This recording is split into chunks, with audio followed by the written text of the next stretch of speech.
The recording light is on at Master Control Studios in Burbank. It's early 1991 and a band is making their fourth album in 4 years. Black Francis stands at the microphone. Behind him, Joey Santiago tunes his guitar. David Lovering adjusts his drum kit. And in the corner, almost out of frame, Kim Deal waits with her bass. She's barely spoken to Francis in months. Not since Frankfurt. Not since the shouting. Not since everything went quiet. Producer Gil Norton watches through the glass. He's produced their last 2 records, guided them through Doolittle's pop perfection and Bossa Nova's space rock experiments. But this session feels different. The band is in the room together, but they're not really together at all. Francis has written 15 songs. Fast, loud, aggressive songs about UFOs and conspiracy theories and the University of Massachusetts. Songs that don't need harmonies. Songs that don't seem to need Deal's voice threading through his screams. Norton will later recall one moment in particular, a song perfect for Deal to sing. He suggests it. Francis refuses. The reason is never given. The album doesn't have a title yet. When it does, it will translate to Fool the World. A phrase that sounds like a magic trick. Or maybe a confession that something is being hidden in plain sight. Outside, in the world they're about to release this record into, nobody knows what's brewing. Not the band, not the label, not the kids who will walk into record stores on September 24, 1991, looking for the new Pixies album. They don't know that on that exact same day, a band from Seattle will release an album that sounds like the Pixies filtered through Teenage Rage and MTV rotation, that the revolution will arrive the same day as the final exam. But here's what nobody will understand until much later. This album felt strange even while it was being made. And the reason why wouldn't become clear for years. First, we need to understand why this album had to be made at all. Rewind to 1988. 4 people from Boston make an album called Surfer Rosa with a producer named Steve Albini who captures drums like thunder and guitars like broken glass. The album doesn't sell much in America, but in England, something happens. Kurt Cobain hears it and thinks about throwing away everything he knew about music. He'll later say he was completely nihilistic until he heard that record. David Bowie calls them his favorite band. Radiohead takes notes. A generation of musicians realizes you don't need to choose between melody and violence. Then comes Doolittle in 1989. The Pixies perfect their formula. Whispered verses that explode into screamed choruses, Deal's ethereal harmonies balancing Francis's howl, pop songs that sound like they're falling apart mid-flight. It goes top 10 in the UK. They tour relentlessly. Europe loves them. America remains confused. The exhaustion starts to show. In Stuttgart, Francis throws a guitar. The target doesn't need to be named. In Frankfurt, Deal doesn't show up to play. The other members find her in her hotel room with no intention of performing. Santiago will remember a meeting with lawyers, a discussion about firing Deal, a compromise reached, a warning given, a silence that settles between 2 people who used to make magic together. They take a hiatus. Deal forms the Breeders, finally gets to write her own songs, finally gets to be the focal point. Francis keeps writing. The machine keeps moving. Bossa Nova arrives in 1990. It's their spaciest record, surf guitar meets science fiction. Deal's vocals are pushed even further back. One reviewer will note years later that she's already becoming a ghost. The album charts higher than Doolittle, number 3 in the UK. But something fundamental has shifted. The balance that made the Pixies sound like the Pixies is tilting. Francis is pulling harder at the reins. Deal is already halfway out the door, 1 foot in her other band where she can breathe. By the time they enter the studio for album number 4, the question isn't whether they can make another record. The question is whether 4 people who've stopped talking can create something that sounds like a conversation. Francis has ideas. He wants this one heavier, more aggressive. He's been listening to metal, to the Jesus and Mary chain, to anything with teeth. He writes most of the songs spontaneously in the studio, scribbling lyrics between takes, chasing sounds that feel urgent. The album gets recorded in pieces, Burbank, then Paris, then London. Different studios, different cities, like they're trying to outrun something that follows them from session to session. Norton tries to make it work. He's a professional. He gets the performances, he captures the sound. But the missing ingredient is impossible to hide. The call and response between Francis and Deal that made Gigantic and Debaser feel like conversations between heaven and hell. It's just not there. This album has to exist because they've come too far not to finish. Because they have one more record on their contract. Because walking away without a final statement would leave the story incomplete. But it's also being made by people who communicate through lawyers and managers and faxes, who show up to the same room but occupy different worlds. The title track opens with Joey Santiago's flanged arpeggios, then explodes. 4 seconds of beauty before the noise takes over. It's a perfect microcosm, a band at the height of their powers, playing like they're trying to destroy something. What that something is becomes clearer with each session. The first single arrives in May 1991. Planet of Sound is 2 minutes and 10 seconds of Francis screaming about aliens searching for Earth. Santiago's guitar doesn't just howl, it attacks. When it hits college radio, people notice the absence before they notice the presence. Where is Kim? She's there, technically, playing bass. But her voice is buried so deep in the mix that you have to strain to hear it. The signature Pixies sound, that interplay between Francis's rasp and Deal's clear, almost childlike harmony, is gone. Critics notice, fans notice, Deal definitely notices. Norton remembers a specific moment. A song called Bird Dream of the Olympus Mons. A spacey, atmospheric track that sounds tailor-made for Deal's vocals. He suggests she sing it. Francis refuses. The decision isn't explained. It doesn't need to be. The pattern is set early in the sessions. Francis writes, Francis sings, Francis controls. Deal shows up, plays her parts, leaves. Sometimes she adds backing vocals so faint they're almost subliminal. On Palace of the Brine, you can hear her if you listen carefully. On Alec Eiffel, maybe, the rest of the time she's spectral. Santiago and Lovering are caught in the middle. They're professionals.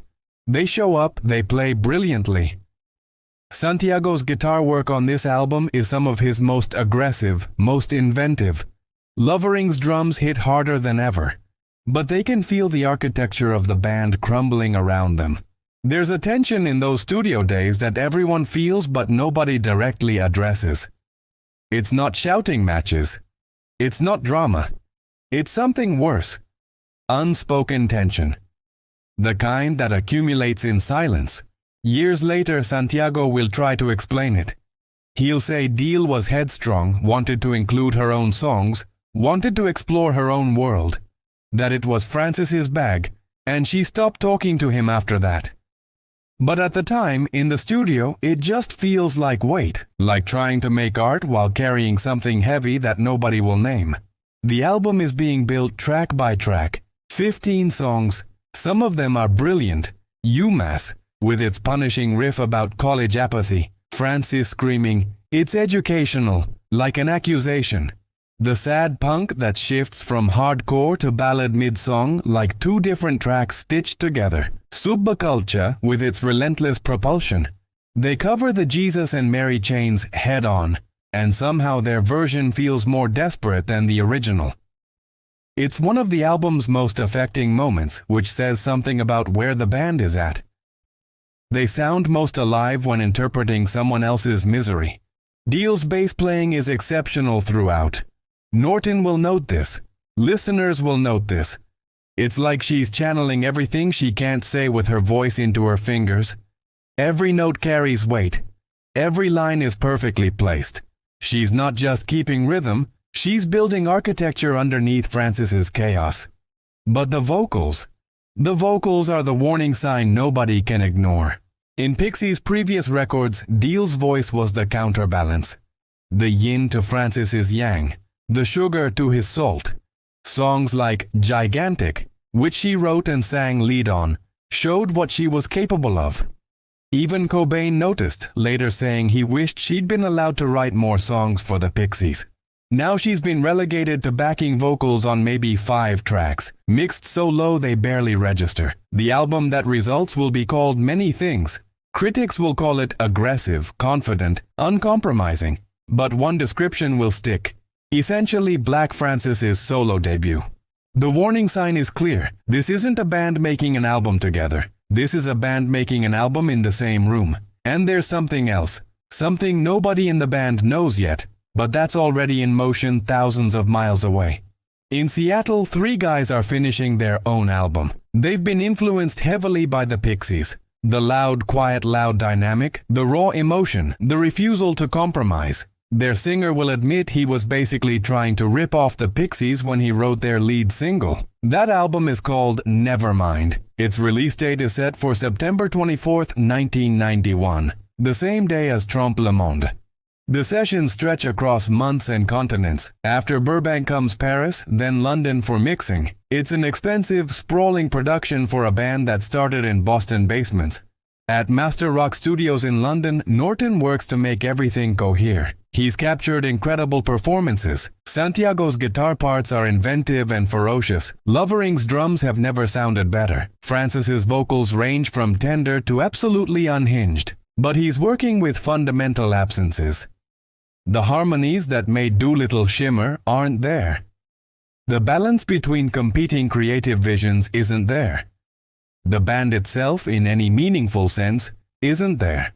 Eric Drew Feldman joins on keyboards and synthesizer, adding texture to tracks like Space, I Believe In, and Bird Dream of the Olympus Mons. The arrangements are more complex than previous Pixies records, with tabla and doumbek appearing on some tracks, organs and piano on others. It's interesting. It's professional. But it's also compensating. Adding layers to fill the space where a voice used to be. By this point, the question wasn't whether the album would work. It was whether the band still did. Francis's lyrics are characteristically surreal. He writes about Gustave Eiffel, the engineer who built the tower. About Roswell and UFOs and conspiracies. About outer space and the University of Massachusetts, and sadness and punk rock and belief and distance and time. They're good lyrics. Strange, disconnected, sometimes profound. But they also feel like someone working alone, following threads only he can see. There's no dialogue happening, no back and forth. Just one voice, echoing. The title they settle on, Trompe le Monde, means fool the world in French. It's a play on trompe l'œil, the painting technique where artists trick viewers into thinking painted objects are real. A technique based on deception, on making people see what isn't actually there. The metaphor is almost too perfect. What the album sounds like, objectively, is a Pixies record cranked to 11. It's their most aggressive album, their most relentlessly loud. Track after track of noise and fury, barely pausing for breath. 40 minutes, 15 songs, full throttle. Trompe le Monde opens with those arpeggios, then detonates. Planet of Sound comes roaring in. Alec Eiffel charges forward with punk velocity. The sad punk does its Jekyll and Hyde transformation. Head-on spirals into controlled chaos. Side 2 doesn't let up. Bird Dream of the Olympus Mons provides a brief moment of space rock atmosphere before Space, I Believe In, and Subculture return to the assault. Even the quieter moments, Lovely Day, the Navajo No, feel tense, coiled. It's a lot of album. Maybe too much album. The relentlessness that makes it exciting also makes it exhausting. Without Deal's voice to provide contrast, it's all acceleration, all intensity, all the time. Norton gets it mixed. The album is finished. In some ways, it's a triumph. A band refusing to coast, pushing themselves, delivering performances that are technically immaculate and emotionally raw. In other ways, it's a document of dissolution. A record made by people in the process of coming apart. The label schedules it for September. The artwork arrives, strange, unsettling images of animal eyeballs in salt, far removed from bossa nova's playful sci-fi aesthetics. The new logo is bold, aggressive, red and green. Everything is ready. 15 tracks, 40 minutes, one final statement. The collision isn't between band members anymore. They've already moved apart. The collision is about to be between what this album is and what it's releasing into. The tour is booked, not clubs this time, stadiums. U2's Zoo TV tour is the biggest rock spectacle of 1991. Massive screens, elaborate staging, irony and earnestness colliding under stadium lights. They need an opening act. They choose the Pixies. It should be a coronation. The underground band that influenced a generation, elevated to arena status, playing for tens of thousands of people every night. Instead, it becomes the point where failure becomes possible. The problem isn't the performances. The Pixies play well. They're professionals. They deliver the songs with precision and power. But something fundamental doesn't translate. The intimacy that made their club shows feel like shared secrets gets lost in the space between stage and nosebleed seats. And there's the absence. Every night, the songs that need Deal's voice to feel complete feel incomplete. Gigantic, especially. The song she wrote, the song she sang, the song that proved what she was capable of. Now sung by Francis alone, it works, but it doesn't soar. Deal is there, physically. Playing bass, sometimes adding barely audible backing vocals. But the dynamic that made the Pixies special, the conversation between two distinct voices, has been reduced to a monologue. The tour stretches on, city after city, stadium after stadium. The Pixies and U2, alternative rock and mainstream ambition, trying to coexist in the same enormous spaces. It's lucrative, it's prestigious, it's also grinding them down. Santiago will remember this period as tension without resolution, not arguing constantly, not fighting, just an atmosphere where things have fundamentally broken, where people exist in proximity but not in connection. After one show, Deal tells Santiago the Pixies have broken up. His response, "I'd be more surprised if we got back together." That's where they are, not at the moment of breakup, but at the moment where everyone knows it's already happened, even if nobody has said it yet. The tour ends in April 1992. Their final show is at the Commodore Ballroom in Vancouver. It's anticlimactic, no farewell speech, no dramatic final moment, just the end of a tour, which happens to be the end of the band, which happens to be the end of an era. They go on sabbatical. That's the word used, sabbatical, like they're taking a break to recharge, to reset, to come back refreshed. But everyone knows. The band knows. The label knows. The fans sense it. The point of no return wasn't a single moment. It was a slow accumulation. Stuttgart, Frankfurt, the lawyers' meeting, the recording sessions where someone suggested Deal sing and Francis said no. The tour where they played together but weren't together. By the time they leave that Vancouver stage, the Pixies are already past tense. They just haven't made it official yet. Francis goes home and starts writing songs for a solo album. Deal focuses on the Breeders, where she's the leader, where her voice is front and center, where the creative decisions are hers to make. Santiago and Lovering wait to see what happens next. The waiting doesn't last long. September 23, 1991. In the UK, where albums release on Mondays, Trompe le Monde hits shelves, September 24, 1991. In the United States, it arrives in record stores. So does Nevermind by Nirvana, and Blood Sugar Sex Magic by Red Hot Chili Peppers, and The Low End Theory by A Tribe Called Quest, and Screamadelica by Primal Scream. Music historians will later call this the greatest album release day in history. The day the 90s really started. The day underground music hit the mainstream. The day everything changed. But it wasn't just competition. It was replacement. The Pixies don't know this yet. Nobody does. Nevermind enters the Billboard chart at number 144. Trompe le Monde debuts at number 92 in the US, number 7 in the UK. Respectable positions for a cult alternative band. Initial reviews are mixed. Some critics praise the album's aggressive energy. Others note the absence of Deal's contributions. Robert Christgau gives it a B+, noting the band's revitalized sound on noisy tracks, but pointing out too many quiet moments and overly obscure lyrics. The New York Times calls it another pretty good Pixies record without enough new twists. Not a pan, but not a rave. The phrase pretty good feels like a death sentence for a band that built their reputation on being extraordinary. But there are defenders. Some reviewers appreciate the uncompromising heaviness, the refusal to replicate Doolittle's pop perfection. They hear a band pushing forward, even if forward means into more chaotic territory. The singles perform decently. Planet of Sound reaches the UK top 30. Head On, the Jesus and Mary Chain cover, peaks at number 6 on Billboard's Modern Rock Tracks chart, becoming one of their most successful radio tracks. Alec Eiffel and Letter to Memphis also chart. These are respectable numbers, but they're not earth-shattering, not breakthrough. The album sells steadily but not spectacularly. The Pixies remain what they've always been in America, a band critics love and college radio plays, but that never quite breaks through to mass consciousness. Then, slowly, something else starts happening. Smells Like Teen Spirit begins climbing. The video enters MTV rotation.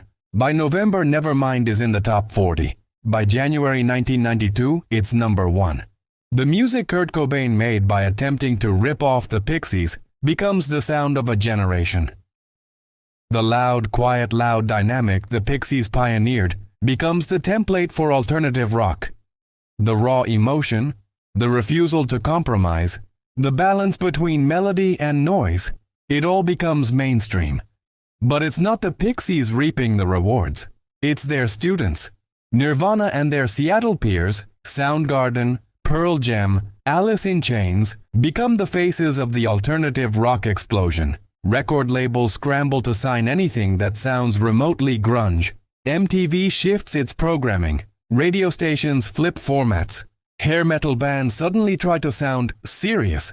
The Pixies watch from the sidelines. They're respected, referenced, name-checked. But they're not the story. They're the footnote, the influence, the band other bands mention when asked about their sound.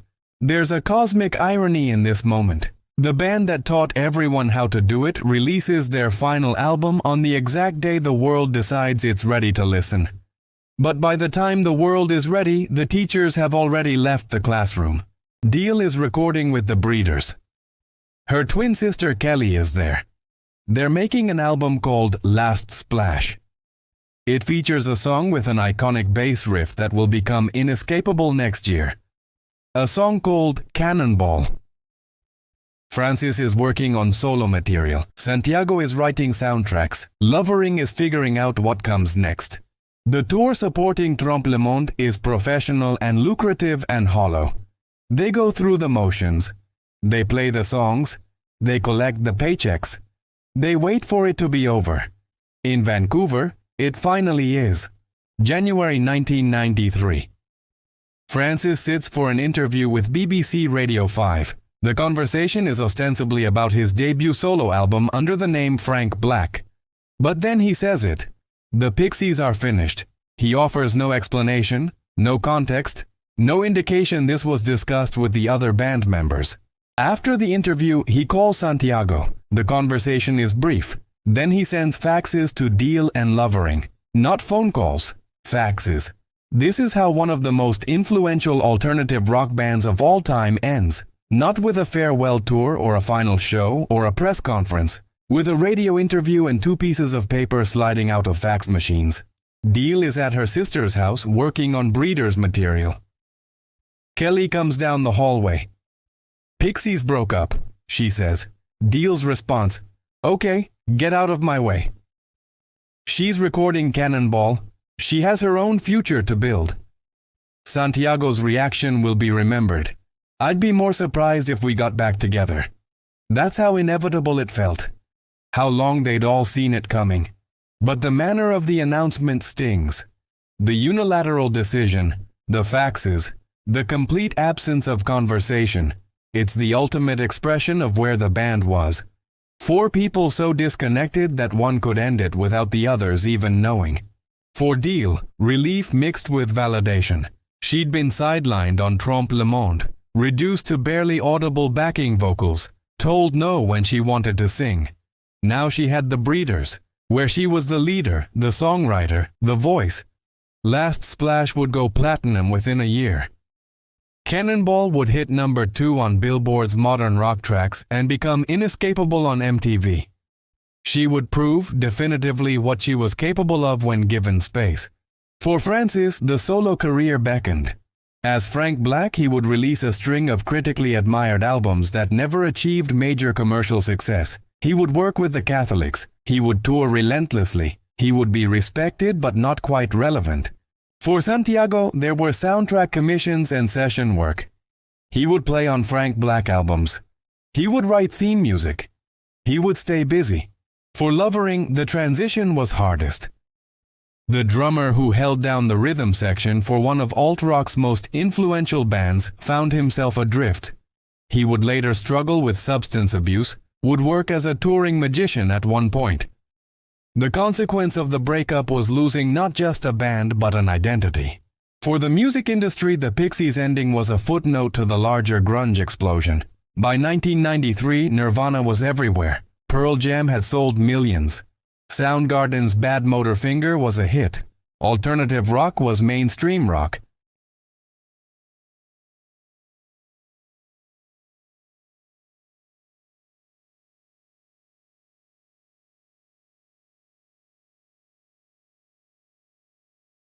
But something unexpected started happening. Without new albums to promote or tours to support, the existing Pixies catalog began to take on mythic proportions.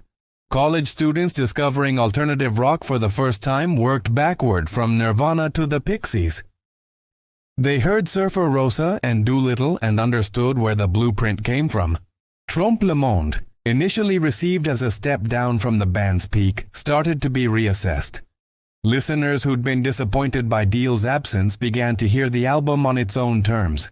The relentless aggression, the experimental touches, the way it pushed the Pixies' sound into more extreme territory.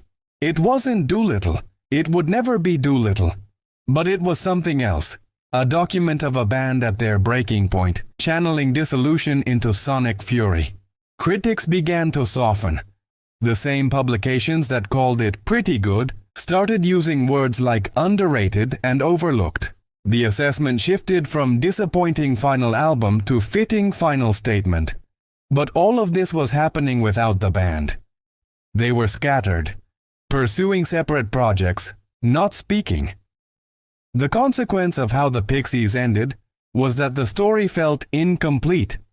A band that important, that influential, deserved better than fax machines and silence. The years passed. The mythology grew. By the late 90s, the Pixies were everywhere and nowhere. Their albums were touchstones for a generation of musicians. Every new alternative rock band cited them. Critics compiled lists of influential albums, and Surfer Rosa and Doolittle appeared near the top. But they weren't a band. They were a memory, an influence, a whatever happened to. So what do you do with an album everyone misunderstood? Once the misunderstanding is gone.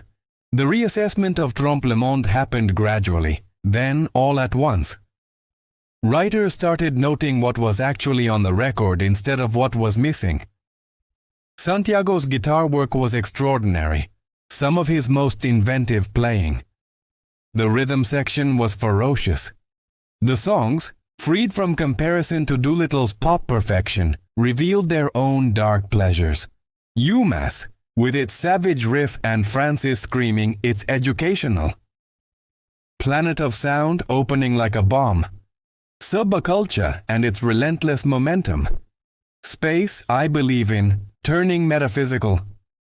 The Jesus and Mary chain cover somehow sounding more desperate than the original. Even the absence of Deal's vocals began to be read differently. Not as a flaw but as a choice that gave the album its particular character. This was Francis's vision, uncompromised and unfiltered. For better or worse, this was what the Pixies sounded like when one person had complete control.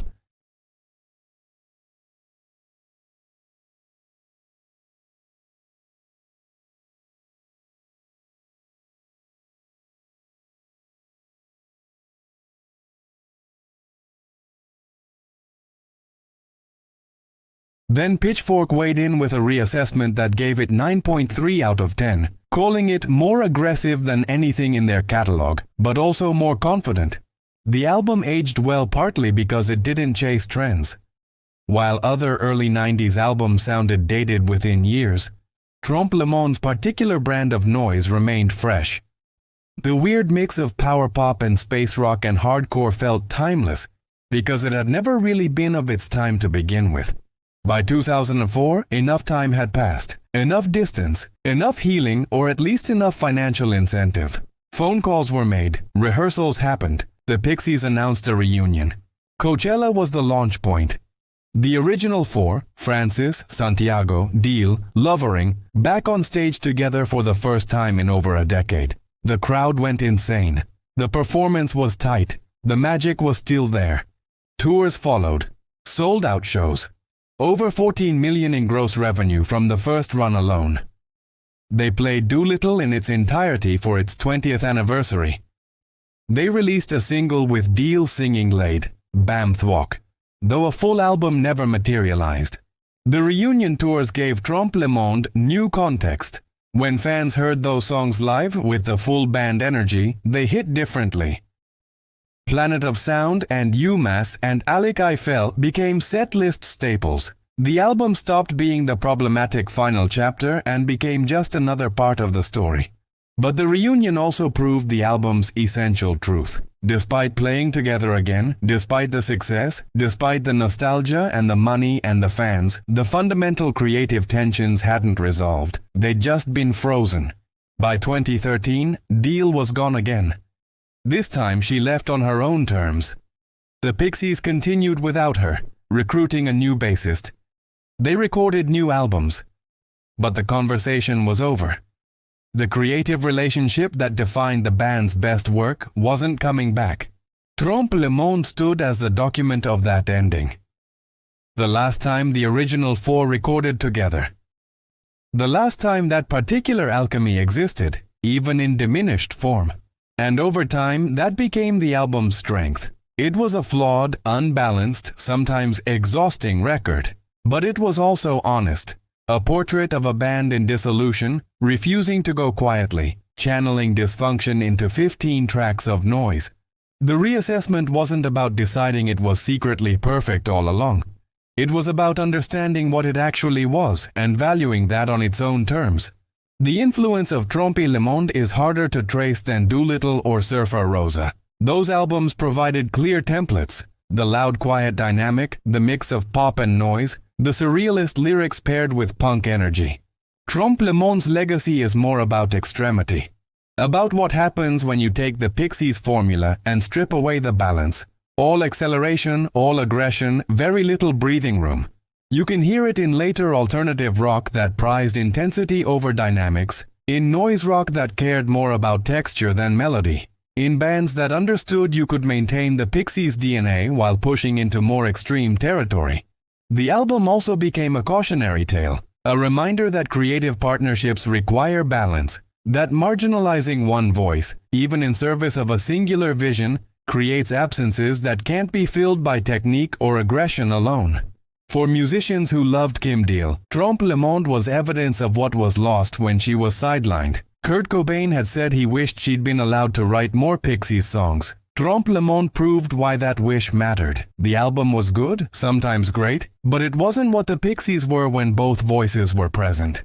For musicians who admired Black Francis, the album was proof of his abilities as a solo visionary. When given complete control, he delivered something cohesive and uncompromising. That it came at the cost of the band's continuation was the price of purity. The album's opening, those Santiago arpeggios on the title track, that moment of beauty before the explosion, became iconic in its own way. A sonic representation of the Pixies themselves, capable of transcendent moments, then immediately obliterating them with noise. The 30th anniversary reissue in 2021 brought fresh attention. Limited green vinyl, retrospective articles, musicians and critics revisiting the album and acknowledging its strengths. By then, enough time had passed that it could be heard as itself rather than as a disappointment. The Shadow Trompe Le Monde cast was about endings as much as influence. How do you finish something that important? How do you make a final statement when the band has already fractured? How do you create art out of dissolution? The Pixies did it by refusing to compromise, by making the loudest, most aggressive, most unrelenting album they were capable of, by channeling everything that was broken into something brutally honest. It wasn't the ending anyone wanted, but it was the ending that had to happen. Trompe Le Monde arrived at the exact wrong moment and taught us exactly what it needed to. The wrong moment. September 24th, 1991. The day the revolution the Pixies started reached full explosion. The day Nirvana released Nevermind and changed what mainstream rock sounded like. The day the teachers released their final exam while their students graduated. But maybe that was the only moment it could have arrived. The Pixies had spent 5 years pushing alternative rock forward, creating a template others would follow. By the time the mainstream was ready for that sound, they were already finished with it. Already dissolving. Already past the point where they could capitalize on what they'd built. There's something fitting about that. The underground band that influenced a generation, never quite wanting to become the mainstream band, reaping the rewards. Going out on their own terms, even if those terms included dysfunction and faxes, and an album that divided their fan base. What the album teaches us about creativity. Sometimes the best work comes from brokenness. Not despite the fractures, but because of them. Trompe Le Monde sounds the way it does because the band was falling apart. The aggression, the relentlessness, the refusal to let up, that comes from people processing the end in real time. What it teaches us about collaboration, balance matters. The Pixies were extraordinary when two distinct voices complemented each other. Deal's ethereal harmonies made Francis's howl more powerful. Francis's surrealism made Deal's pop sensibility more interesting. Take away one side and the whole thing tilts. What it teaches us about endings. They don't have to be neat. The Pixies didn't get a farewell tour or a final statement show or a proper goodbye. They got an album made under duress, a radio interview, and some faxes. That's messy and undignified and human. But the album remains. 40 minutes of ferocious noise from a band at their breaking point. Imperfect, unbalanced, sometimes exhausting, also vital, honest, and uncompromising. 33 years later, Planet of Sound still hits like a freight train. UMass still sounds like college disappointment channeled through distortion.